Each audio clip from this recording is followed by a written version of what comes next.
Five forces analysis को, और हमने कहा था कि माइकल पोर्टर ने बेसिकली एक अपना मॉडल पेश कर दिया कि अगर किसी नए बिजनेस को शुरू करना है या किसी नई इंडस्ट्री में एंटर होना है तो हमें उस इंडस्ट्री का एक एनालिसिस कर लेना चाहिए। पोर्टर के मुताबिक 5 चीजें हमें एनालिसिस करके हमें उस इंडस्ट्री की स्ट्रेंथ या वीकनेसेस पता चल जाएंगी।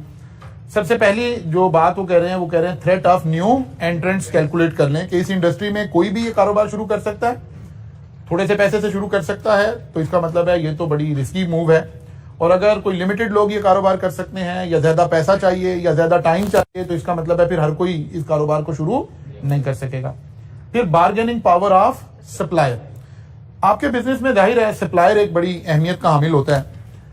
सप्लायर और कस्टमर, इनके साथ हम बेसिकली बिजनेस कर रहे होते हैं। सप्लायर जाहिर है वो लोग हैं जिनसे हम चीजें खरीद रहे हैं, अपना रॉ मटेरियल खरीद रहे हैं, कोई हमें सर्विसेज चाहिए, वो चीजें हम उनसे परचेज कर रहे हैं। वो कह रहे हैं हमें ये भी देखना चाहिए कि जिस इंडस्ट्री में हम एंटर हो रहे हैं वहां सप्लायर की कितनी पावर है, यानी हम सप्लायर के डिसीजंस पर मेरे बिजनेस डिसीजन कितने डिपेंडेंट होंगे। अगर ये मैं ज्यादा सप्लायर पर डिपेंडेंट हूं तो फिर भी एक अच्छा बिजनेस नहीं हो सकता। किसी भी वक्त मेरे बिजनेस के डिसीजन मैं लेने की बजाय कौन ले रहा होगा? सप्लायर ले रहा होगा। मैं सप्लायर के डिसीजन मेकिंग पर डिपेंडेंट होऊंगा। बार्गेनिंग पावर ऑफ बायर, या मेरे कस्टमर आ गए कि कस्टमर किस तरह के हैं, मेरा बिजनेस कस्टमर पर कितना डिपेंडेंट है। अब दुनिया का हर बिजनेस कस्टमर पर डिपेंडेंट है, लेकिन देखना है कि कस्टमर की पावर कितनी है, ठीक है ना। यहां पोर्टर हमें यह सिखा रहे हैं कि हमने देखना है कि कस्टमर पावरफुल कितना है, यानी कितना इन्फ्लुएंस कर सकता है हमारी बिजनेस की डिसीजन मेकिंग के ऊपर। और फिर आ गया थ्रेट ऑफ सब्स्टिट्यूट प्रोडक्ट और सर्विसेज। जो बिजनेस हम करने जा रहे हैं इसके सब्स्टिट्यूट्स क्या है। कोई हालात चेंज होते हैं, कोई इकोनॉमिक सर्कमस्टांसेस चेंज होते हैं, तो बिजनेस में हमारा कस्टमर स्विच करके किसी दूसरी चीज पर जा सकता है कि नहीं जा सकता। और लास्ट वो कहते हैं एग्जिस्टिंग इंडस्ट्री राइवलरी। इन दोनों पॉइंट बारीक सा फर्क है। राइवलरी का मतलब है सेम प्रोडक्ट जो लोग बना रहे हैं, हमारा आपस में कंपटीशन क्या है। सब्स्टिट्यूट का मतलब है ऑल्टरनेट, ऑलमोस्ट सिमिलर नीड्स के साथ ऑप्शन क्या अवेलेबल है, ठीक है ना। हम अगर एक सीए के कॉलेज को एक जहन में रखें मॉडल के तौर पे, तो फिर उसके ऊपर ये 5 चीजें अप्लाई करें तो हमें कुछ बातें क्लियर हो जाएंगी। लेकिन हम ये वाला काम पहले 5 बातों को जरा थोड़ा और डिटेल से देखें, फिर आकर इसके ऊपर अप्लाई करते हैं। अच्छा जी, फिर हमने कल देखा था कि यार ये आपको यहां से कुछ प्रोडक्ट वो मिल गई, लाइंस मिल गई, वो ओपनिंग 2-4 लाइंस लिखने के लिए। थ्रेट ऑफ न्यू एंट्रेंट्स में हमें फिर 1.5 लाइन 2 लाइंस का एक ओपनिंग पैराग्राफ चाहिए कि ये होता क्या है, तो वो आपको यहां से मिल जाएगा। The new entrance in the industry bring new capacity and desire to gain the market share. और यहां हम थ्रेट में क्या कैलकुलेट कर रहे हैं, यही कैलकुलेट कर रहे हैं कि बैरियर्स क्या हैं। नए लोग एंटर होने के लिए कोई बैरियर है या जिसका दिल करेगा वो आ जाएगा। अगर जिसका दिल करेगा वो आ जाएगा तो उसका हालात सीए के इंस्टीट्यूट की तरह हो जाएगा। एंट्री बैरियर कोई नहीं है स्टूडेंट लेवल के ऊपर उसके। अगर हम देखें, हम अपने एंगल से देखें तो ये बात कॉलेज के लिए तो फायदे में है, लेकिन यहां बात हो रही है कंपेटिटर एंटर होने की। क्या कोई भी बंदा कॉलेज खोल सकता है? वो कहता नहीं, कोई भी बंदा कॉलेज नहीं खोल सकता। पहली बात है उसके लिए चार्टर्ड अकाउंटेंट होना जरूरी है, आई कैप से रजिस्ट्रेशन होगी, फलां होगा, ये होगा, ये होगा। अच्छा जी, इंडस्ट्री की कैपेसिटी इंक्रीज होगी ना, capacity of the industry increase होगी। अगर ज्यादा कंपेटिटर आएंगे, ज्यादा लोग आएंगे तो ज्यादा कैपेसिटी क्रिएट हो जाएगी, मार्केट एक्सपेंड करेगी। अच्छा जी, कल हम कह रहे थे कि लेवल्स क्या हो सकते हैं। मैंने अब इसको ठीक कर दिया, ऊपर वाली लाइन हमारी ठीक होने वाली थी। Time and cost of entry. अगर शॉर्ट टाइम है और लो कॉस्ट है तो एंट्री बैरियर थ्रेट हाई है, थ्रेट हाई है क्योंकि ऊपर लिखा threat of new entrance is high. और अगर ज्यादा टाइम लग रहा है, कोई काम में टाइम ही ज्यादा लगेगा, तो थ्रेट ऑफ न्यू एंट्रेंस लो है। मसलन हाइड्रल बिजली बनाने का, हमारे यहाँ तो क्योंकि रेगुलेटेड सेक्टर है, लेकिन बाकी दुनिया में रेगुलेटेड नहीं है, लोग इसे एज इंडस्ट्री लगाते हैं। तो अगर किसी ने हाइड्रल इलेक्ट्रिक पावर जनरेट करनी है, उससे पहले उसे डैम बनाना पड़ेगा। डैम बनाने का एक लंबा प्रोसेस है, तो अब कहेंगे यार लॉन्ग टाइम लगेगा, हाई कॉस्ट लगेगी, इसमें इतना ज्यादा थ्रेट नहीं है। बिल्डिंग अ ब्रांड, अगर तो ब्रांड चाहिए तो ब्रांड को बिल्ड होने में भी टाइम लगेगा। अगेन जो है थ्रेट क्या हो गया, बिल्डिंग अ ब्रांड रिक्वायर्ड है, तो थ्रेट हमारा क्या हो जाएगा, लो हो जाएगा, लो हो जाएगा। इसको भी ठीक कर लेना चाहिए और फिर ये रिड्यूस हो जाएगा। अच्छा जी, फिर आगे चलिए। स्पेशलाइज स्किल्स, अगर स्किल्स रिक्वायर्ड हैं, स्पेशलिस्ट स्किल रिक्वायर्ड हैं, तो थ्रेट ऑफ न्यू एंट्रेंस लो हो जाएगा। फिर फाइल वही आ गई, ला हौला वला। ये नहीं, मैंने ठीक कर दिया। मेरे ख्याल जो आपको सेंड किया वो फाइल ठीक है। आप देखें, आपके पास यही है, आपके पास उल्ट हो गया ना। हाँ, ये फाइल इसने दूसरी खोल दी। ओके, आपके पास ठीक आया हुआ है, ये मैंने ठीक कर दिया था इसको। आगे चलते हैं, आगे से चलते हैं। Bargaining power of supplier, an assessment of how easy it is for supplier to derive up prices, यानी हमारे बिजनेस की प्राइसेस को मूव करने में सप्लायर का कितना रोल हो सकता है। सप्लायर कौन है? जिससे हम चीजें खरीद रहे हैं।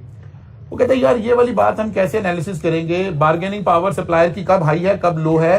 वो कहता है जी जहां से हम चीजें खरीदते हैं, नंबर ऑफ सप्लायर अगर फ्यू हैं, कम है, 2-3 लोग ही हैं जिनसे हम चीजें खरीद रहे हैं, तो इसका मतलब है उनकी बार्गेनिंग पावर हाई है, स्ट्रांग होगी। और अगर बहुत ज्यादा लार्ज नंबर है तो उनकी बार्गेनिंग पावर कम है, हम किसी से भी जाकर चीजें खरीद सकते हैं। फिर आ गया साइज ऑफ सप्लाई, अगर सिग्निफिकेंट सप्लाईज जो है हम एक ही बंदे से खरीदते हैं तो फिर उसकी बार्गेनिंग पावर हाई है। और अगर ये स्कैटर्ड है, नॉन सिग्निफिकेंट है, छोटी छोटी बाइंग हम बहुत सारे लोगों से करते हैं, तो फिर उस हमारे सप्लायर की पावर क्या है? लो है। यूनिकनेस ऑफ सर्विस, अगर यूनिकनेस ऑफ सर्विस है, यानी वो एक यूनिक सर्विसेज प्रोवाइड कर रहा है, यूनिक का मतलब है बाकी लोग ऐसी नॉर्मल सर्विस नहीं है, तो फिर तो उसकी बार्गेनिंग पावर बहुत हाई है। और अगर ये नॉर्मल सर्विसेज हैं, यूनिकनेस नहीं है, कोई भी आके प्रोवाइड कर सकता है, तो फिर जाहिर है बार्गेनिंग पावर ऑफ सप्लायर क्या है? लो है। Ability to buy substitute products, अगर बायर हमें ये चीज ना दे तो हम कोई और चीज भी खरीद सकते हैं, अगर नो तो फिर उसकी बार्गेनिंग पावर ज्यादा है, और अगर यस तो फिर उसकी बार्गेनिंग पावर कम है। Cost of switching to different supplier, अगर हम एक सप्लायर से चीजें खरीद रहे हैं, हम इसको छोड़कर किसी दूसरे के पास जाते हैं, तो क्या हमारी कोई कॉस्ट आएगी? कोई टाइम लिमिट है? कोई उस तरह की चीज है? अगर वो कहता है कि हाई कॉस्ट आएगी, तो फिर तो हम उस कॉस्ट को बचाने के लिए सप्लायर चेंज नहीं कर रहे होंगे। कॉस्ट कैसे स्विच हो सकती है, मैं अभी एक्सप्लेन करता हूं कि आपका कोई सप्लायर अगर आप चेंज करते हैं, जैसे हम ये बात कर रहे थे, फिर वो पॉलिटिकल उधर चली जाएगी। हम कह रहे हैं जी रशिया से ऑयल ले लेते हैं, रशिया का जो क्रूड ऑयल है उसको तो उसकी रिफाइनरी हमारे पाकिस्तान में अवेलेबल कोई नहीं है। जो हमारी रिफाइनरी लगी हुई है ये दूसरे ग्रेड की क्रूड ऑयल को रिफाइन करने की लगी हुई है। अब क्या हम रिफाइनरी भी नहीं लगाएंगे, ऑयल रिफाइनरी भी नहीं लगाएंगे, तो एक हाई कॉस्ट है, ज्यादा टाइम लगेगा। इसका मतलब है स्विचिंग कॉस्ट भी हमें डिसीजन लेने में चलेगा कि क्या करें। कोई आपने एक प्रोजेक्ट लगाया हुआ है, एक पावर जनरेशन यूनिट लगा और वो कोल के ऊपर लगा हुआ है सारे का सारा। कोयला दुनिया में महंगा हो गया है या एयर पोल्यूशन की वजह से कोई प्रॉब्लम आ गई है, हम डिसाइड करते हैं इसे कोयल से ट्रांसफर कर लेते हैं किसके ऊपर? फर्नेस ऑयल के ऊपर, तो स्विचिंग कॉस्ट भी बहुत ज्यादा आ जाएगी। ये मुराद है कि अगर इस तरह हम अपना सप्लायर चेंज करें तो हमारी स्विचिंग कॉस्ट ज्यादा आ रही हो। Importance of product to the firm, अगर हमारे लिए वो प्रोडक्ट बहुत अहम है तो फिर तो बार्गेनिंग पावर हाई हो जाएगी। Importance of the product to the firm, हम जिक्र कर रहे थे बार्गेनिंग पावर ऑफ सप्लाई। अब क्योंकि माइकल पॉटर ने जब एग्जांपल ली तो उसने एयरलाइन इंडस्ट्री को लेकर सारा मॉडल एक्सप्लेन किया, तो उसने कहा कि जी सप्लायर की बार्गेनिंग पावर क्या होगी। सप्लायर उस पर पहुंच गए, उसने कहा जैसे एयरलाइन इंडस्ट्री में जो आपको एयरबस परचेज करनी है, एरोप्लेन परचेज करना है, उसके दुनिया में 2 ही बड़े मैन्युफैक्चरर हैं, एक को हम बोइंग कहते हैं और दूसरे को हम एयरबस कहते हैं। वो कहते हैं जब सिर्फ 2 ही लोग ये बनाते हैं एरोप्लेन्स, तो इसका मतलब है इनकी तो सप्लायर की पावर क्या हुई? बड़ी ज्यादा हुई, ठीक है ना। और हम ऐसे भी देख सकते हैं कि हमारे पाकिस्तान में अगर कोई भी चीज ऐसी है जहां पर थोड़े से लोग वो बना रहे हैं, थोड़ी सी क्वांटिटी बन रही है, जैसे हमारे ऑटोमोबाइल इंडस्ट्री के अंदर है कि आप पहले गाड़ी बुक करवाते हैं, फिर जाकर आपका नंबर आता है, फिर आपको 6 महीने बाद गाड़ी मिलती है, नहीं तो आप एक दफा 4-60 लाख की गाड़ी खरीदें, फिर उस पर 5-6 लाख रुपया ओन भी दें। ये क्यों हो रहा है? बिकॉज सप्लायर की जो पावर है वो हाई है। और अगर नंबर ऑफ सप्लायर ज्यादा हो और अबेंडेंटली चीजें अवेलेबल हैं, तो आप देखते हैं लोग सेल लगा लगा कर चीजें सेल कर रहे हैं। लोग ये कह रहे हैं हमारी चीज पहले खरीद लें, पैसे बाद में दे दें। लेकिन जहां सप्लायर की पावर हाई है तो वहां पर ऐसा नहीं है। फिर आ जाती बार्गेनिंग पावर ऑफ बायर, खरीदार की ताकत इस बिजनेस में कितनी होगी। An assessment of how easy it is for buyer to drive prices, customer कितना पावरफुल होगा उस बिजनेस में, हमें इसे भी इवैल्यूएट करने की जरूरत है। वो कहते हैं कैसे पता चला करेगा कस्टमर कितना पावरफुल है? वो कहते हैं इस तरह की बातों से पता चल जाएगा। नंबर ऑफ कस्टमर, अगर नंबर ऑफ कस्टमर कम है तो इसका मतलब है यानी कोई ऐसी बिजनेस है जिसके 5-6 लोग हैं, वो उन्हीं को सप्लाईज देता है, इसका मतलब है ये तो बहुत ज्यादा डिपेंडेंट कस्टमर के ऊपर है हम। लेकिन अगर लार्ज नंबर ऑफ कस्टमर है तो फिर कस्टमर के ऊपर इतनी ज्यादा डिपेंडेंस हमारी नहीं है। साइज ऑफ ऑर्डर, एक कस्टमर कितने क्वांटिटी खरीद रहा है। अगर लार्ज साइज है, सिग्निफिकेंट पोर्शन, एक ही कस्टमर खरीद रहा है तो फिर हम उसके ऊपर बहुत ज्यादा डिपेंडेंट है। मसलन आपको ये केमिकल बनाते हैं और आपका सबसे बड़ा 80-90% वो केमिकल निशात मिल ही खरीदता है, तो फिर तो ये बड़ा काम खराब है। आपका जो सारे का सारा कस्टमर है, एक शख्स है 70-80% उसके पास है, कल को वो नहीं खरीदेगा तो आपकी इंडस्ट्री तो सारी की सारी प्रॉब्लम में आ जाएगी। तो bargaining power of supply customer जो है यहाँ बहुत हाई है। लेकिन अगर स्मॉल है, छोटे छोटे ऑर्डर हैं, बहुत सारे लोग ले रहे हैं, तो फिर इससे इतना मसला नजर नहीं आएगा।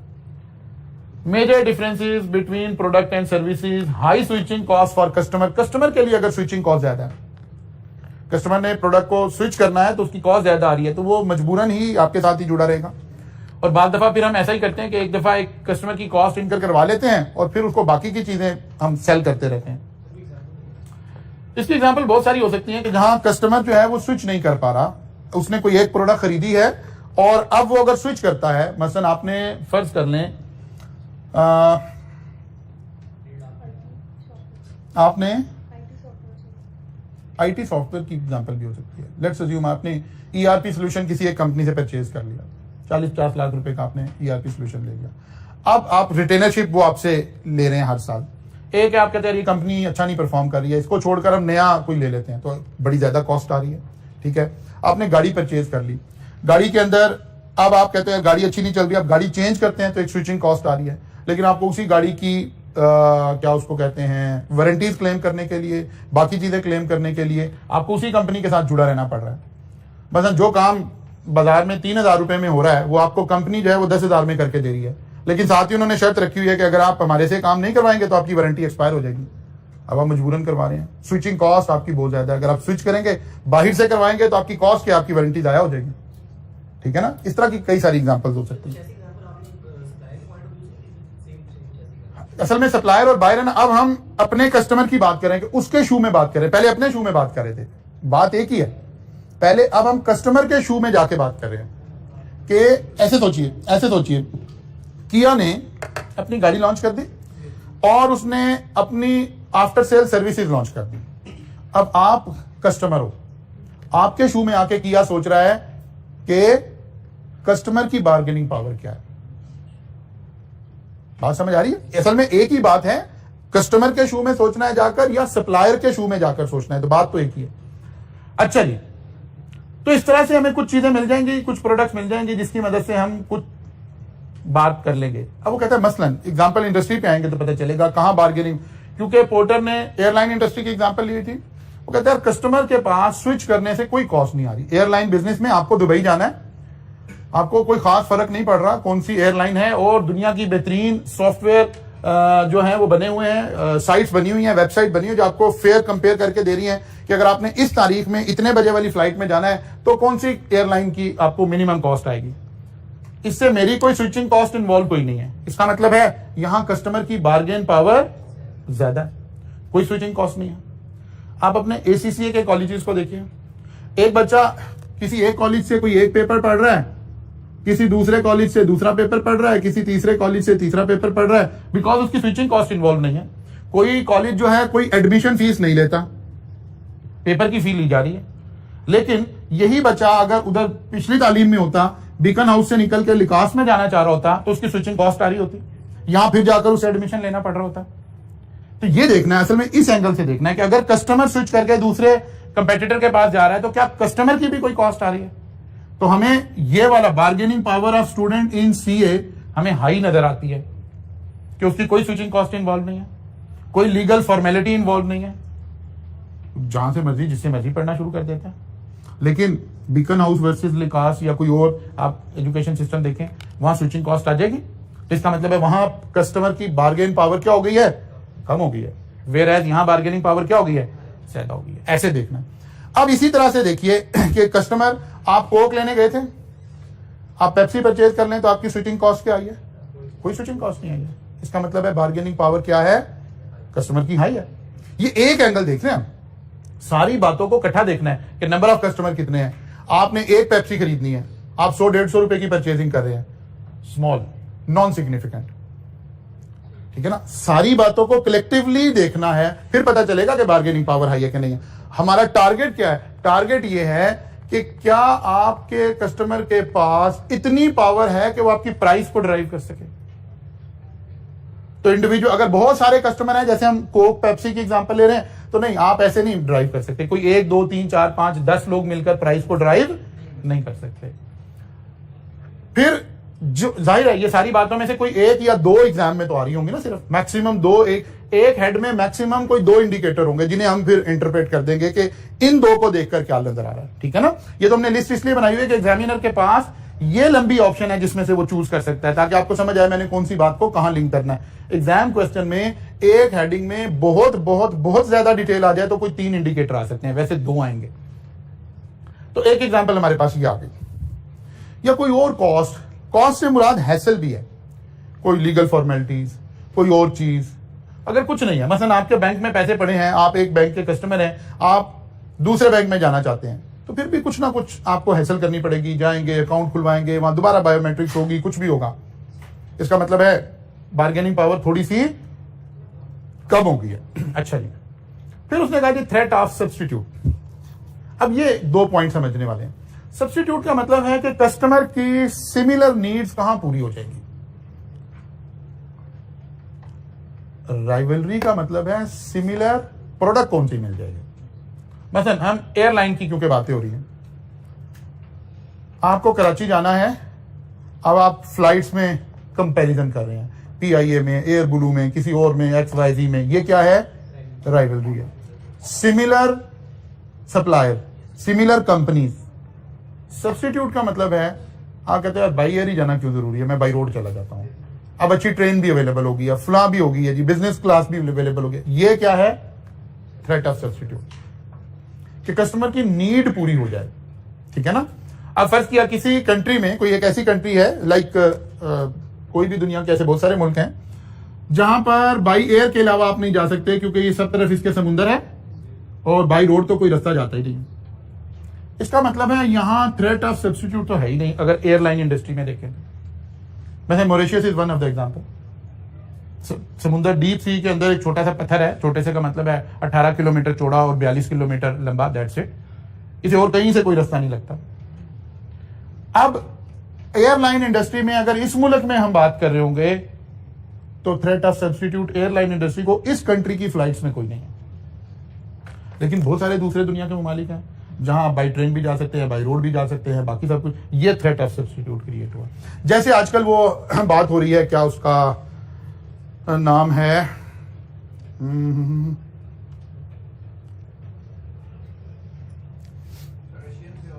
नहीं, वो जो एक ट्रेन बन रही है, क्या नाम है उसका?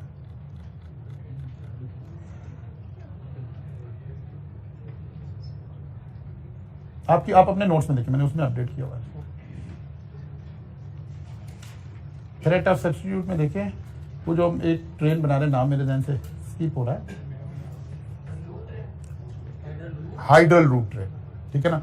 आगे आपके पास तो ये वाली स्लाइड आई ना जिसमें मैंने अपडेट किया हुआ। ओके, अब जरा देखिए, ये ट्रेन 1200 किलोमीटर पर आवर की स्पीड से चल रही होगी। ठीक है ना। और अब ये सब्स्टिट्यूट बनेगा, threat of substitute for airline. Time भी कम लग रहा होगा, सारा कुछ होगा, कॉस्ट भी इसके रिलेटिवली कम आ रही होगी। तो इसको हम कह रहे हैं थ्रेट ऑफ सब्स्टिट्यूट। कि आप कोई दूसरी प्रोडक्ट आप ले ले, कस्टमर कहेगा अच्छा यार इसकी प्राइस इतनी बढ़ गई है तो इससे बेहतर मैं फलां चीज इस्तेमाल कर लूंगा, और बजाहिर वो कंपेटिटर नजर ना आ रहे हो। जैसे यहां भी एक एग्जांपल लिखी हुई है कि कॉफी और एनर्जी ड्रिंक। अब बजाहिर तो ये 2 अलग अलग चीजें हैं। ठीक है ना। Coffee is something else and energy drink is something else. लेकिन वो कहते हैं कि नहीं, ये सब्स्टिट्यूट हो सकती हैं। कि अगर कॉफी की प्राइसेस इतनी बढ़ जाएं कि बंदा कहे यार अच्छा यार, फिर वो ऐसे सोचना शुरू कर दे, अच्छा यार कॉफी का भी मतलब यही था ना कि जरा मैं जागता रहूं, जरा एनर्जेटिक रहूं, तो व्हाई नॉट मैं एनर्जी ड्रिंक ही ले लेता हूं। Threat of substitute. सीए के कॉलेजेस आपस में कंपटीशन करेंगे तो ये राइवलरी कहलाएगी। लेकिन सीए वर्सेस एसीसीए, ये सब्स्टिट्यूट कहलाएगा। या बीएससी अकाउंटिंग एंड फाइनेंस, ये सब्स्टिट्यूट कहलाएगा। कंपटीशन सेम प्रोडक्ट में रह के होगा। उसको जो है माइकल पोर्टर क्या कह रहे हैं? Threat of substitute. और अगर सिमिलर प्रोडक्ट है तो उसको क्या कह रहे हैं? राइवलरी। क्लियर होगी बात जी। तो थ्रेट ऑफ सब्स्टिट्यूट एवेल्युएट कैसे करेंगे? The existence of substitute.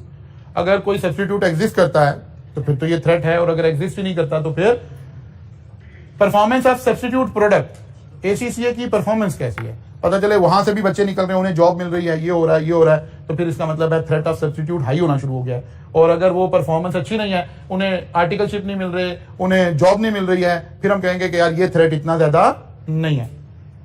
Cost of switching to substitute, फिर अगेन वही बात है कि अगर स्विचिंग कॉस्ट का मतलब सिर्फ फाइनेंशियल नहीं है, टाइम कॉस्ट हो सकती है, आपकी हैसल कॉस्ट हो सकती है, या बस इजी है, कोई बात नहीं, जो मर्जी कर लें। अगर कॉस्ट हाई है, नो कॉस्ट ऑफ स्विचिंग, तो फिर तो सब्स्टिट्यूट पे ट्रांसफर होना बहुत आसान है, और अगर हाई है तो फिर ये थ्रेट जो है थोड़ा सा कम है।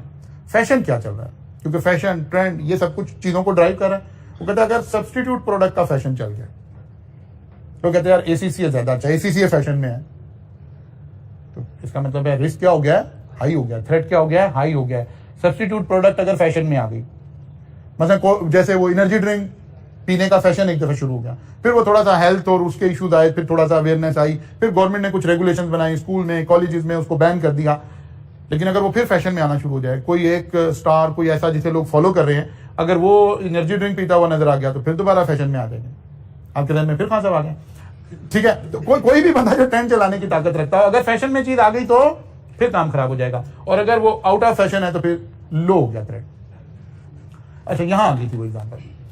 एयरलाइन इंडस्ट्री के लिए सब्स्टिट्यूट प्रोडक्ट्स क्या हो सकती हैं, ठीक है, तो वो कह रहा है वैक्यूम ट्यूब इसकी हो सकती है, रोड हो सकता है, बाई रोड भी सब्स्टिट्यूट हो सकता है। अगर पाकिस्तान रेलवे अपनी परफॉर्मेंस बेहतर करना शुरू कर दे, ये देखें हम कह रहे थे कि जो सब्स्टिट्यूट प्रोडक्ट है उसकी परफॉर्मेंस कैसी है, ट्रेन टाइम पर आना शुरू कर दें, टाइम पर चलना शुरू कर दें, कोई ट्रेन के हादसा कम होने शुरू हो जाए, ट्रेन की स्पीड बेहतर हो जाए, तो पाकिस्तान की वो फ्लाइट जो लाहौर कराची में जा रही है उसके लिए थ्रेट क्रिएट हो जाएगा, लाहौर इस्लामाबाद के लिए थ्रेट क्रिएट हो जाएगा, ठीक है ना। लेकिन अगर ऐसा नहीं हो रहा तो फिर ऑब्वियसली थ्रेट क्रिएट नहीं हो रहा। जैसे हम उबर के बिजनेस को देखें, तो उबर के बिजनेस में थ्रेट्स सब्स्टिट्यूट क्या है, ऑरेंज ट्रेन, मेट्रो बस, स्पीडो या पब्लिक ट्रांसपोर्ट, ये सब क्या है, सब्स्टिट्यूट है। और राइवलरी क्या है, उबर, क्रीम, इन ड्राइव, फला फला फला। ये बात समझ आ गई। ऐसे हमने देखना है, इसको थोड़ा सा डिफरेंशिएट करना है। राइवलरी अमंग एग्जिस्टिंग कंपेटिटर, वो कह रहा था main driver is the number and capabilities of competitor in the market. कितने लोग हैं जो कंपीट कर रहे हैं और उनकी कैपेबिलिटीज क्या है। नॉर्मली जब हम कंपटीशन क्रिएट करते हैं ना, तो उसूल यह है कंपटीशन देखने का, ये नीचे मैंने बातें लिखी भी हुई हैं। उसूल यह है कि सिमिलर साइज की कंपनीज कंपेटिटर ट्रीट होती हैं, जो सिमिलर साइज की कंपनीज नहीं है उन्हें कंपेटिटर ट्रीट नहीं करते। मसलन कोक और पेप्सी आपस में कंपेटिटर हैं, लेकिन कोई बड़ी छोटी सी नीश किसी इलाके में कोई एक और ड्रिंक है, कोई लोकल ब्रांड है, तो वो कंपेटिटर ट्रीट नहीं हो रहा होगा। नहीं, गोर में अभी लाहौर की एक कोल्ड ड्रिंक कितना, चलें सोचें, आप जरा एक्सपैंड करें।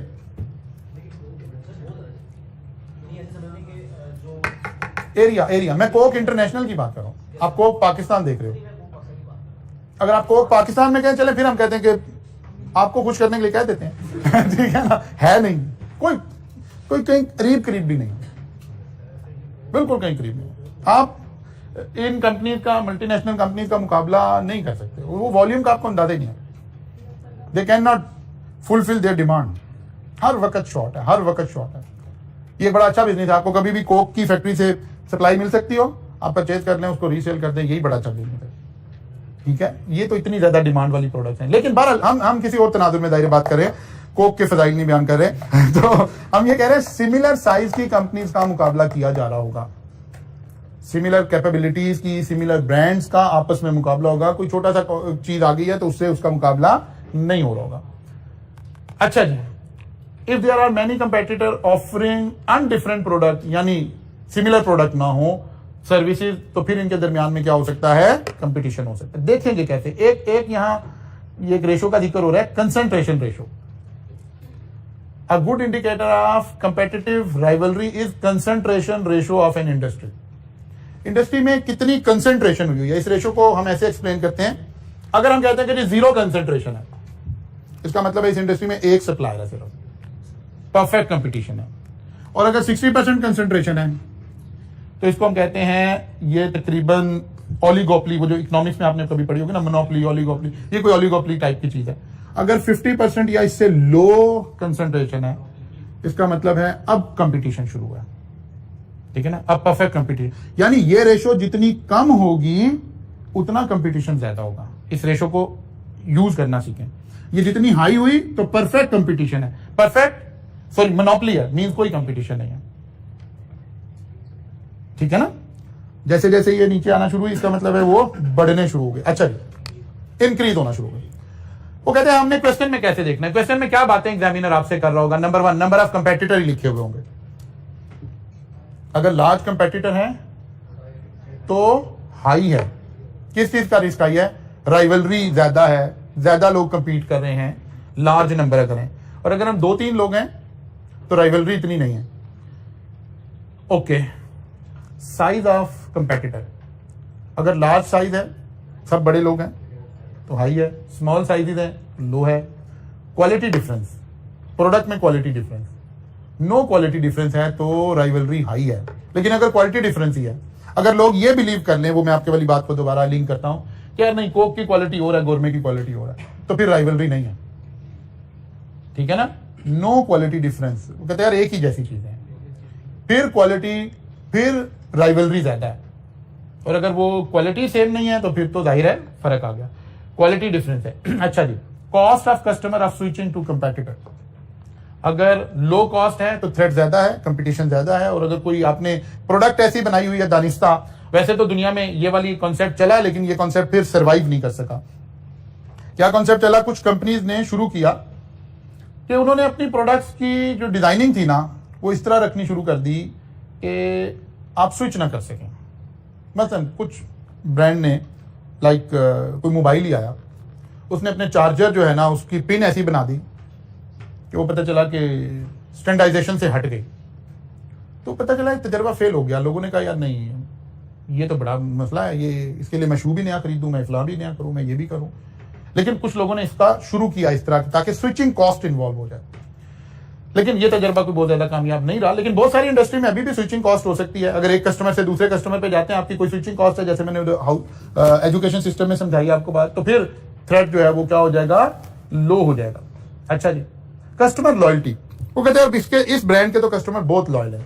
इसका मतलब है अगर लॉयल्टी लो है तो फिर कंपटीशन राइवलरी ज्यादा है, और अगर लॉयल्टी हाई है तो फिर कंपटीशन कोई नहीं है।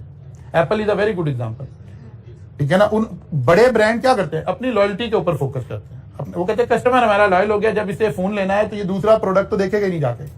फुला गाड़ी का कस्टमर है, जब वो गाड़ी चेंज करने जाएगा तो दूसरी गाड़ी देखेगा ही नहीं, कहेगा इसी ब्रांड की मैंने गाड़ी लेनी है। तो कस्टमर लॉयल्टी एक बड़ा स्ट्रॉन्ग आपके पास वो है कि जिससे आप राइवलरी को क्या कर सकते हैं, काउंटर कर सकते हैं।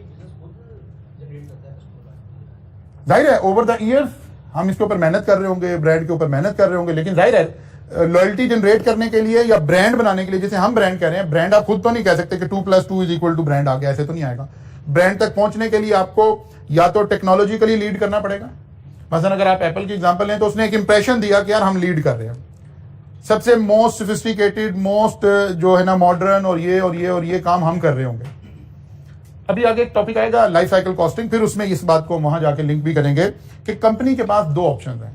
एक है कि कंपनी अपने रिसर्च एंड डेवलपमेंट के ऊपर बहुत हैवी बजट कंज्यूम करे और लीड करे प्रोडक्ट को।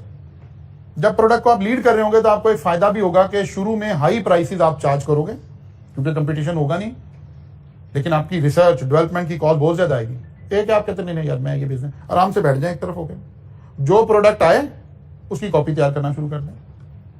लेकिन जाहिर है पहले प्रोडक्ट आ चुकी होगी, फिर आप उसकी कॉपी डिजाइन करेंगे, फिर सारा काम करेंगे, थोड़ा सा टाइम लग जाएगा।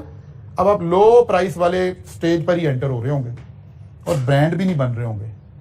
हमेशा लोग ये कहेंगे हाँ अच्छा है, उसकी कॉपी है फलां की, लीड तो नहीं कर रहे होंगे। अब ये दोनों बिजनेसेस एग्जिस्ट करते हैं, अपने अपने माइंडसेट है कि आपने कारोबार कहां से करना है। तो जो लोग ब्रांड बनाने पर फोकस कर रहे हैं उन्हें जाहिर है ब्रांड लॉयल्टी के लिए टेक्नोलॉजिकली भी लीड करना है, टेक्निकली भी लीड करना है, फिर ब्रांडिंग के ऊपर जो पैसा इन्वेस्ट करना है, फिर ब्रांड बनाने के लिए जो आफ्टर सेल सर्विस आपने देनी है, वो सारे काम करेंगे तो ब्रांड बनेगा ना। ब्रांड का मतलब है आपकी नजर में, कस्टमर की नजर में उसकी परसेप्शन क्या है। अब इस तक पहुंचने के लिए ये एकदम से भी नहीं हो सकता कि आप कहें जी हम एक चीज लॉन्च करें हम ही ब्रांड होंगे, नहीं, ब्रांड बनने में भी टाइम लगेगा ना।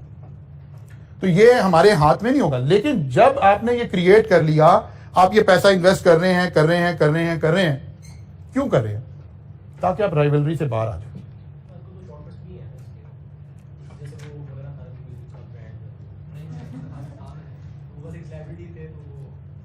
लेकिन ब्रांड बनेगा नहीं ना। मैं मौलाना से मुझे इख्तलाफ नहीं, मैं अपने आप को हमेशा से जिंदगी भर मौलाना के मतलब चाहने वालों में शुमार करता रहा, सिवाय ये 1 साल निकाल के जो मैंने कहा बच्चे परेशान ना हो जाए, तो ये 1 साल निकाल के जब उन्होंने एक पॉलिटिकल स्टांस देना शुरू किया, जो कि उनकी फेम गलत नहीं है, पॉलिटिकली हर आदमी का राइट है, लेकिन जब एक आदमी की फेम इतनी बड़ी चली जाती है, एक आदमी खुद इतना बड़ा ब्रांड होता है, तो फिर जब वो किसी के साथ खुद को लिंक करता है ना, तो फिर उस शैडो के पॉजिटिव नेगेटिव सारे आप पर आने शुरू हो जाते हैं।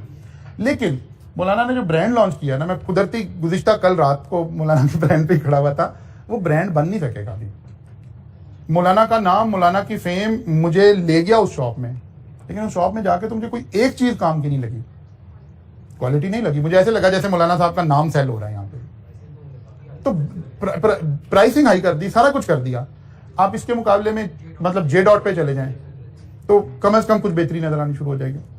तो ब्रांड एक दफा बना देना, एक दफा पैसा मार्केटिंग में फेंक देना, हम समझते हैं ब्रांड बन गया। ब्रांड नहीं बना। ब्रांड का मतलब है कि कस्टमर ये कहना शुरू करे, मसलन ये हमारे जब बिजनेसमैन एंटर हुआ, जुनैद जमशेद को, इमरान खान को, इन लोगों को ये क्रेडिट जाता है ना कि इन्होंने थोड़ा सा रिवाज में, जो हमारा इस्लामिक कल्चर था वो किसी हद तक रिवाज में आया, शलवार कमीज टोपी पहनना ये रिवाज में आई। तो जे डॉट ने कैप्स बनानी शुरू की, वंडरफुल कैप्स, ठीक है, प्राइस नॉर्मल कैप, अब कैप के मुकाबले में प्राइस बहुत हाई, लेकिन आपको पता है कि अगर सबसे अच्छी क्वालिटी चाहिए ना तो बस ये अवेलेबल है, फिर ब्रांड बनेगा। जब कस्टमर ये सोच ले कि यार इससे अच्छी प्रोडक्ट नहीं मिलेगी, मुझे ढूंढना नहीं चाहिए, फिरना नहीं चाहिए, अब ब्रांड बनाए। लेकिन अगर आपको मार्केटिंग आपको खींच के ले गई है वहां तक, लेकिन आगे जाके आपको लगा यार ये मैं कहां गया हूं, अगर 50 सूट में से मैंने एक सिलेक्ट करना है तो यहां से निकलूं, किसी भी बुटीक पे चला जाऊं, उसमें 50 में से एक तो अच्छा वहां भी निकल आएगा। जब ये निशात ने शुरू में अपना लॉन्च किया ना ब्रांड, तो यकीन जाने कि आप आंखें बंद करके कोई भी सूट खरीद लाए, वो अप टू द मार्क था। तो किसी ने कोई गिफ्ट देना है, मतलब मुझे अपनी किसी सिस्टर को, किसी मदर को, किसी को गिफ्ट देना है, मैंने कहा जरा परेशान ना हो जाए, तो आप आंखें बंद करके सूट खरीदने, वो जाके पसंद आ जाएगा। लेकिन अब निशात का भी वही हाल है कि अब अगर 50 सूट लगे हुए हैं तो उसमें से कोई 2 पसंद आएंगे, फिर आप सोचेंगे यार पता नहीं अगले को पसंद है, चलो मैं यार साथ ही लेके आके खरीद लूंगा।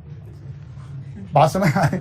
जब अब ये ब्रांड नहीं कहलाएगा, ठीक है ब्रांड होगा, लेकिन वो जो ब्रांडिंग की ये वाली बात है, ब्रांड लॉयल्टी, ये नहीं आएगी। ब्रांड लॉयल्टी के लिए जरूरी है आप आंखें बंद करके कहें यार इससे अच्छी प्रोडक्ट नहीं मिलेगी मुझे। हाँ मैं अफोर्ड करता हूं, नहीं करता, ये एक अलग बात है। मैं सोचूं यार ये चीज है तो फलां कंपनी ही की सिक्का बंद चीज है, ये ब्रांड है, ये ब्रांड लॉयल्टी है। वो कहते हैं अगर आपने ये स्टैब्लिश कर रखी है अपने कस्टमर में, तो फिर आपको राइवलरी का कोई इतना खास परेशानी कोई नहीं है, क्योंकि अब तो कंपेटिटर क्या हो गए हैं, इररेलेवेंट हो गए। ठीक है ना, कंपेटिटर इररेलेवेंट हो गए। उन्होंने कहा जी बस इसी से ही करना है जी, ऐसे ही करना है जी। एचईसन, जिन लोगों ने एचईसन में पढ़ना है उन्होंने एचईसन में पढ़ना है। वो कहते हैं यार पढ़ाई छोड़ो, क्या हो रहा है क्या नहीं हो रहा, बस वहां जाके जो नेटवर्किंग स्टैब्लिश होती है, एचईसोनियन होना जो प्राइड की बात है, वो कहते हैं बस यार वो काफी है, दैट्स इट। अब एक ब्रांड स्टैब्लिश हो गया। अच्छा जी, फिर वही एग्जिस्टिंग बैरियर और वो कस्टमर के आने और जाने की कॉस्ट आ गई जी। ये सारा काम हमने करके अब इसके बाद मैं आपको कल के लेक्चर, कल हम इसकी प्रैक्टिस क्वेश्चन कर लेंगे। अभी जो करंट अटेम्प्ट हुई है उसमें भी क्वेश्चन इसी में से आया हुआ था, पोर्टर 5 फोर्सेस का ही क्वेश्चन आया हुआ था, और कल हम इसकी प्रैक्टिस करेंगे। कल मैं कोशिश करूंगा, कल की क्लास के बाद आपको एक वीडियो भी शेयर करूंगा जहां माइकल पोर्टर खुद अपने इस मॉडल को एक्सप्लेन कर रहे हैं और आपको बता रहे हैं कि वो क्या चाह रहे हैं, इन 5 चीजों में से कैसे हमने जो है वो करना है। हम एक छोटा सा बल्कि मेंटल एक्सरसाइज एक और कर लेते हैं। हम दोबारा, क्योंकि बहुत चांस हो सकता है कि आपका एग्जामिनर सवाल बनाए तो आपका सीए की एजुकेशन के ऊपर सवाल बना दे। अब 1 बाय 1 हम चलते हैं, कोई एक सीए का कॉलेज जहन में लाते हैं और सोचते हैं कि यार थ्रेट ऑफ न्यू एंट्रेंस क्या है। Threat of new entrance high है कि लो है? हम कहेंगे लो टू मीडियम है। बिल्कुल लो नहीं कहेंगे, ठीक है ना, लो टू मीडियम है। सिलेक्टेड लोग आ सकते हैं, सारे लोग नहीं आ सकते। Bargaining power of supplier, who is supplier? नहीं बेचारे जमील की जान छोड़ दो भाई। Teacher is the supplier. Ingredient raw material कौन प्रोवाइड करेगा? टीचर। अब वो मैंने कल भी मेरे ख्याल आपसे डिस्कस किया था, तो अगर 10,000 मेंबर हैं तो इसमें से कोई 100-150 लोग हैं जो टीचिंग के प्रोफेशन में हैं। इसका मतलब है bargaining power of teacher high हो गई, यानी bargaining power of supply is not high, very high. आप टीचर को जरा सा छेड़ के देखें, फिर आपको पता ही है ठीक है ना तो इसका मतलब है बार्गेनिंग पावर ऑफ सप्लायर जो है वो वेरी हाई है। Bargaining power of buyer, bargaining power of buyer, अच्छा अब इसको हम दो हिस्सों में बांट सकते हैं। कई एंगल से हम कह सकते हैं बार्गेनिंग पावर ऑफ बायर लो है, और कई एंगल से हम कह सकते हैं हाई है, ठीक है ना। स्विचिंग कॉस्ट कोई नहीं है, ठीक है, बच्चा कहीं भी जा सकता है। अगर इस एंगल को देखें, अगर उसने एग्जामिनेशन में ये वाली बात मेंशन की तो हमने इसको इंटरप्रेट करना होगा ना, फिर हम कहेंगे लो है। लेकिन अगर वो कहता है कि नहीं जी सारे स्टार टीचर इसी कॉलेज के पास हैं, तो अब बच्चे के पास तो कोई ऑप्शन नहीं है। अब बार्गेनिंग पावर स्टूडेंट की खत्म हो गई है, आपको वहीं पढ़ना है, उसी टीचर के पास पढ़ना है, तो फिर बार्गेनिंग पावर बच्चे की क्या हो गई है, कम हो गई। Threat of substitute products, now what are the substitute product, अभी हमने बात की एसीसीए सब्स्टिट्यूट प्रोडक्ट हो सकती है, किसी अच्छी यूनिवर्सिटी का BSc accounting and finance substitute product हो सकती है, आईसीएमए सब्स्टिट्यूट प्रोडक्ट हो सकती है। यानी एक बच्चा ये सोचता है कि यार मैंने अकाउंटेंसी की लाइन में ही आना है, लेकिन मैं सीए को छोड़ देता हूं, किसी और लाइन में चलता हूं, तो हमें थ्रेट ऑफ सब्स्टिट्यूट जो है वो नजर आएगा, इतना हाई नजर नहीं आएगा। क्यों नहीं आएगा? क्योंकि वो अच्छा परफॉर्म नहीं कर रही है अभी वहां ये नहीं है कि वहां भी जॉब मिल रही है, उनकी जॉब का रिटर्न, वहीं हमने सब्स्टिट्यूट में ये देखा था ना कि सब्स्टिट्यूट प्रोडक्ट परफॉर्म कैसा कर रही हैं, फैशन में तो नहीं आ गई हैं, फला काम तो नहीं हो गया। अब अगर डिग्री में देख रहे होंगे तो यही बातें देख रहे होंगे कि उसका रिटर्न कितना आ गया, वहां अनएम्प्लॉयमेंट रेट उस सेक्टर है, इस सेक्टर में क्या है। फिर existing industry, rivalry high, obviously with in colleges rivalry is high, लेकिन यहां वो पॉइंट समझें, राइवलरी में कंपेयर किसको करना है, सिमिलर साइज के कॉलेजेस को, लाइक आप पैक को कंपेयर कर लें, स्कैन को कंपेयर कर लें, राइस को कंपेयर कर लें, क्रिस्टन को कंपेयर कर लें, ये राइवलरी में आ जाएंगे ऑफ सिमिलर साइज। लेकिन फिर जो बाकी के कॉलेजेस हैं वो आप उस क्योंकि नंबर ऑफ स्टूडेंट इतने नहीं होंगे, उन कॉलेजेस का नाम लेना मुनासिब नहीं है, लेकिन वो राइवलरी में नहीं आएंगे, ठीक है ना। राइवलरी में ये बड़ी अहम पॉइंट है, और इसी पॉइंट पर क्वेश्चन आया हुआ था इस अटेम्प्ट में जो अभी लास्ट अटेम्प्ट गुजरी है, कि राइवलरी का मतलब ये हरगिज नहीं है कि कितने लोग हैं, बल्कि देखना एक साइज के कितने लोग हैं। अगर सारे कॉलेजेस छोटे हो फिर राइवलरी हाई है, लेकिन अगर जब हमने राइवलरी देखनी होगी तो अगर हम लाहौर की बात करें तो इन 4 बड़े कॉलेजेस को देखेंगे कि इसके दरमियान राइवलरी क्या है, ठीक है ना। इसके अलावा जो कॉलेजेस हैं उसको नहीं देखते होंगे। तो कल इसके ऊपर ही पास पेपर के क्वेश्चंस करेंगे इंशाल्लाह ताला, आप इसका प्रिंट ले लें। सॉरी,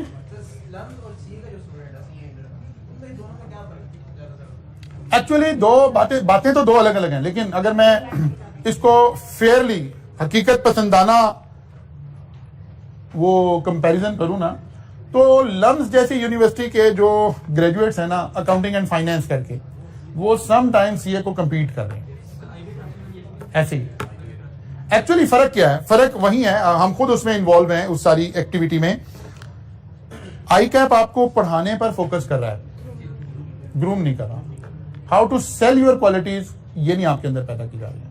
हाँ, हमारे प्रोफेशन पे एक छाप लगी हुई है, लोग हमें बड़ा पढ़ा लिखा समझ रहे हैं, लोग हमें एक फील्ड का अल्टीमेट एक्सपर्ट हमें ही समझ रहे हैं। इसको आप समझ लें ये ब्रांड क्रिएट हुआ है। जब हम आई कैप में बैठकर मीटिंग्स में बैठते हैं ना, जब हम, तो वहां ये बात डिस्कस हो रही होती है कि how to market our brand. CA के ब्रांड को मार्केट आई कैप करने की कोशिश करता है और हम सब उसके बेनिफिशियरी हैं। अगर हमारी सॉफ्ट स्किल्स को, हमारी प्रेजेंटेशन स्किल्स को इंप्रूव कर दिया जाए फिर तो कोई नहीं कंपीट कर सकता। लेकिन लम्स का बच्चा और सीए का बच्चा, इसमें बहुत फर्क है। ये बात आपको अच्छी लगे या बुरी लगे, इसमें फर्क है और इस वजह से वो कंपीट कर रहा है। अब सबसे बड़ा रोल रेगुलेटर का था, आई कैप का था, उसने कुछ भी नहीं, उसने कॉलेज को तो टका टोकरी किया हुआ। मतलब ग्रूमिंग कैसे हो सकती है? कोई डिसिप्लिन आएगा? डिसिप्लिन कैसे आएगा? रेगुलेटर कोई किसी को पावर देगा? यहाँ आप एक बच्चों को सख्ती करें, कहेंगे यार छोड़ो यार दूसरे कॉलेज में चले जाते हैं, कोई स्विचिंग कॉस्ट नहीं है। आप बच्चों का पाबंदी लगा दें कि इस ड्रेस के अलावा आपने नहीं आना, वो कहते सर इतनी गर्मी है, आप कह रहे हैं टाई लगा के आए। बात है ना, बच्चा ग्रूम कैसे होगा? अच्छा, फिर आपने लिया भी ग्रूम बच्चा नहीं है। जब इनटेक हो रही थी, एक था ना, उस वक्त आप ग्रूम बच्चा ले लेते, वो भी नहीं आपने लिया। आपने तो कहा कोई एंट्री बैरियर नहीं, सारे बच्चे आ गए। फाइनेंशियल बैरियर कोई नहीं था कि अमीर लोगों के बच्चे आए, ये भी नहीं था। अगर अमीर के बच्चे ज्यादा आए हुए होते तो वो खुद से ही ग्रूम होते, वो भी नहीं है। अच्छी स्कूलिंग से होते, वो भी नहीं है। अब हमने बेसिकली सारे मुल्क को एक इक्वल अपॉर्चुनिटी देकर बच्चे इकट्ठे कर दिए। इस प्रोफेशन में। अब चाहिए ये था कि एज ए रेगुलेटर आई कैप इसके ऊपर बहुत ज्यादा फोकस करता और आपको ग्रूम करता। अब इस लेवल पर तो भी आप ग्रूम नहीं हो रहे, बिल्कुल भी। आप नॉलेज हासिल कर रहे हैं, बिल्कुल कोई ग्रूमिंग नहीं हो रही, बल्कि डी ग्रूमिंग हो रही है। अगर ये लफ्ज़ ठीक है तो, मुझे नहीं पता टेक्निकली ठीक है कि नहीं, डी ग्रूमिंग हो रही है। जैसे मर्जी आ जाए, चप्पल पहन के आ जाए, मुंह धो के आ जाए, बगैर धोए आ जाए, जैसे मर्जी आ जाए, मसला ही कोई नहीं। तो लेकिन जैसे ही आप आर्टिकलशिप में जाते हैं और कोई रीजनेबली गुड फर्म में चले जाते हैं, बिल्कुल लो एंड फर्म की बात नहीं हो रही, रीजनेबली गुड फर्म में चले जाते हैं, अब आपकी ग्रूमिंग शुरू हो जाती है। अल्टीमेटली आप सेव हो जाते हैं किसी हद तक, और जो बिग 4 वाले बच्चे हैं वो तो 100% सेफ हो जाते हैं, क्योंकि अब बिग 4 उनको ग्रूमिंग कर देते हैं। वो मल्टीनेशनल क्लाइंट्स पर जा रहे हैं, अच्छे क्लाइंट्स पर जा रहे हैं, अच्छे एनवायरनमेंट में जा रहे हैं, सारी ग्रूमिंग होगी। लेकिन कोई बिल्कुल एक QCR रेटेड फर्म भी नहीं है, वहां बच्चा चला गया है, तो उस फर्म का अपना माहौल ऐसे ही होगा, जैसे मर्जी चले जाएं, जैसे मर्जी आ जाएं, तो कोई ग्रूमिंग नहीं होगी फिर। लेकिन फिर भी आप उस ब्रांड की वजह से एक अच्छी जिंदगी जरूर गुजार रहे होंगे। लेकिन एक है ना कि आपने प्रीमियम लीग खेलनी है कि नहीं खेलनी है। अगर प्रीमियम लीग खेलनी है तो फिर आपको उसकी तैयारी भी करनी पड़ेगी, फिर उसके लिए आपको सोचना भी पड़ेगा, फिर आपको कहीं गैप्स आते हैं, आपको कुछ अपने खुद से अपने ऊपर इन्वेस्ट करने की जरूरत है। सोचता है बस वो कर नहीं पाता। मतलब जब PCSE आया तो इसी सोच से आया था कि PCSE लेकिन वो तो है ना अवेयरनेस वाले बच्चों के लिए है ना, जो चाहें। अब जो नए कोर्सेज आए हैं, जो अब नए कोर्सेज आई कैप की इस नई स्कीम में आए हैं, उससे फिर हम होप लगा रहे हैं कि शायद किसी हद तक ये बात एड्रेस होगी। असल में मैं खुद इसमें इन्वॉल्व हूं कि असल में किसी कॉलेज को एक स्टेप लेना चाहिए, एक ऐसा फोरम बनना चाहिए जो बच्चों को ग्रूम कर रहा हो। लेकिन प्रॉब्लम क्या है, अगर ये फोरम बनाया भी जाए ना, तो सम टाइम बच्चे इस स्टेज पे कहते हैं यार पहले पेपर तो पास हो जाए, ग्रूमिंग को सर में मारना है। लेकिन एक बात याद रखें कि वंस एग बॉइल हो जाता है ना, फिर उसका ऑमलेट नहीं बन सकता। एक स्टेज है जब आप ग्रूम हो सकते हैं, एक टाइम चाहिए जब आप ग्रूम हो सकते हैं। ये ऑप्शन हर वक्त जिंदगी में अवेलेबल नहीं है कि अब आप ग्रूम हो जाएंगे। जैसे स्कूलिंग में जो सोच आपके अंदर बिल्ड करनी थी ना, वो पहले 8 साल की स्कूलिंग थी। अब आप सारी जिंदगी लगे रहें, जितना मर्जी पढ़ लें, वो सोच आप स्टैब्लिश नहीं कर सकते। जो टॉप रेंज के बच्चे 8th क्लास तक उनकी जो बिल्ट होता है उनके अंदर, वो अब आप सारा जिंदगी पढ़ते रहे, वो बिल्ट नहीं हो सकता दोबारा, वो एज गुजर गई है। इसीलिए ग्रूमिंग का भी यही टाइम है, यहाँ कॉलेजेस को पार्टिसिपेट करना चाहिए, आपको खुद सोचना चाहिए कि आप ग्रूम हो। कल मुलाकात होगी इंशाल्लाह, यहाँ से आगे चलेंगे।